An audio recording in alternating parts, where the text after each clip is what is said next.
ಜನಗಳಿಗೆ ಅನುಕೂಲ ಮಾಡಿ ಕೆಂಪೇಗೌಡ ಕಾರ್ಯಕ್ರಮನ ಮಾಡೋರು ಇವತ್ತು 15 ಲಕ್ಷ ಗಿಡಗಳನ್ನು ನೆಟ್ಟಿ ಗಿನ್ನಿಸ್ ದಾಖಲೆ ಮಾಡಿರುತ್ತಾರೆ.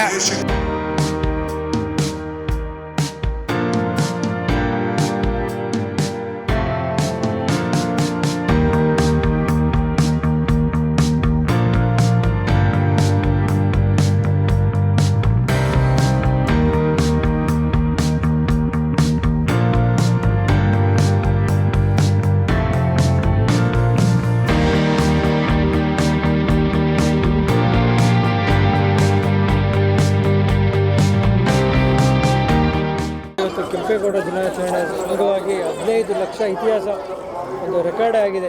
ಸೊ ಈ ಶುಭ ಸಂದರ್ಭ ಹೇಳ್ತಾರೆ ಏನಿಲ್ಲ 517ನೇ ಕೆಂಪೇಗೌಡ ಜಯಂತಿ ಅಂಗವಾಗಿ ನಮ್ಮ ಶಾಸಕರಾದ ಎಸ್ ಟಿ ಸೋಮಶೇಖರ್ ಗೌಡರು ಮತ್ತು ಬಿ ಡಿ ಎ ಏನು ಕೆಂಪೇಗೌಡ ಬಡಾವಣೆ ಮಾಡೋರೆ, ಆ ಬಡಾವಣೆ ಏನು ಕಮಿಷನರ್ ಇದ್ದಾರೆ ಮಣಿವಣ್ಣವರು ಮತ್ತು ಹ್ಯಾರಿಸ್ ಅವರು, ಇದಕ್ಕೇನು ಹ್ಯಾರಿಸ್ ಅವರು ಇಷ್ಟು ಜನನು ಸೇರಿ ಮತ್ತು ಮಾನ್ಯ ಮುಖ್ಯಮಂತ್ರಿಗಳನ್ನ ಈ ಕೆಂಪೇಗೌಡ ಜಯಂತಿನ ಈ ಕೆಂಪೇಗೌಡ ಬಡಾವಣೆಯಲ್ಲೇ ಮಾಡಬೇಕು, ಇದನ್ನು ಒಂದು ಹಿಸ್ಟ್ರಿ ಕ್ರಿಯೇಟ್ ಮಾಡಬೇಕು ಅಂತೇಳಿ ಲಕ್ಷಾಂತರ ಜನ ಸೇರಿ ಅವ್ರಿಗೆ ಏನು ಬೇಕು ಅನುಕೂಲಗಳನ್ನ ಜನಗಳಿಗೆ ಅನುಕೂಲ ಮಾಡಿ ಇವತ್ತು ಒಂದು ಅದ್ಧೂರಿ ಕಾರ್ಯಕ್ರಮನ ಕೆಂಪೇಗೌಡ ಕಾರ್ಯಕ್ರಮನ ಮಾಡೋರು. ಇವತ್ತು ನೀವೇ ನೋಡ್ಬೋದು ಎಷ್ಟು ಸಾವಿರ ಲಕ್ಷ ಜನಗಳು ಇಲ್ಲಿ ಸೇರವ್ರೆ. ಅಷ್ಟು ಜನಕ್ಕೂ ಊಟದ ವ್ಯವಸ್ಥೆ ಇರ್ಬೋದು, ಚೇರಿನ ವ್ಯವಸ್ಥೆ ಇರ್ಬೋದು, ಪ್ರತಿಯೊಬ್ಬರಿಗೂ ಯಾರಿಗೂ ಸಮಸ್ಯೆ ಇಲ್ದಿರ ಕೆಲಸ ಮಾಡಿಕೊಟ್ಟವ್ರೆ.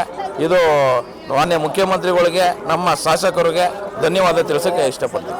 ಏನು ಒಂದು 15 ಲಕ್ಷ ಸಸಿ ನೆಟ್ಟಿದೆಲ್ಲ ಇದನ್ನು ಕಂಟಿನ್ಯೂಸ್ ಆಗಿ ಅದನ್ನು ಬೆಳೆಸ್ಕೊಂಡು ಹೋಗ್ಬೇಕಲ್ಲ, ಅದ್ರದ್ದು ಯಾವ ರೀತಿ ಅಲ್ಲ, ಇದು 15 ಲಕ್ಷ ಗಿಡಗಳನ್ನ ನೆಟ್ಟಿರೋದು ಇವತ್ತು ಅದನ್ನು 4 ವರ್ಷ ಇದನ್ನ ಪೋಷಣೆ ಮಾಡೋದನ್ನು ಯಾರು ನೆಟ್ಟಿರ್ತಾರೆ ಬಿಡಿ ಅಧಿಕಾರಿಗಳು ಅದನ್ನು ಅವರೇ ಒಪ್ಕೊಂಡಿರ್ತಾರೆ, ಅವರ ಸಮ್ಮುಖದಲ್ಲಿ ಅವರೇ ಅದನ್ನು ಬೆಳೆಸ್ತಾರೆ, ಬೇರೆ ಏನಿಲ್ಲ. ಬೇರೆ ಅವರು ಅದನ್ನು 15 ಲಕ್ಷ ಗಿಡಕ್ಕೂ ನೀರು ಮತ್ತು ಗೊಬ್ಬರ ಹಾಕೋದು ಅವ್ರ ಕೆಲಸ ಅವ್ರು ಮಾಡಿಕೊಡ್ತಾರೆ.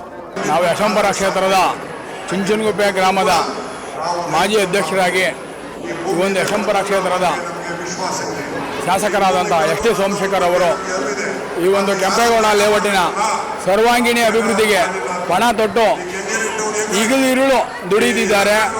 ಅದರಲ್ಲೂ ಈ ಒಂದು ರಿಂಗ್ ರಸ್ತೆಗೆ ಅವರು ಶ್ರಮ ವಹಿಸಿ ರಾಜ್ಯದ ಮುಖ್ಯಮಂತ್ರಿಗಳಾದಂತಹ ಡಿ ಕೆ ಶಿವಕುಮಾರ್ ಅವರನ್ನು ಕರೆಸಿ ದೊಡ್ಡ ಪ್ರೋಗ್ರಾಮ್ ಮಾಡಿ ಮತ್ತು ಕೆಂಪೇಗೌಡ ಜಯಂತಿ 15 ಲಕ್ಷ ಗಿಡಗಳನ್ನು ನೆಟ್ಟಿ ಗಿನ್ನಿಸ್ ದಾಖಲೆ ಮಾಡಿರುತ್ತಾರೆ.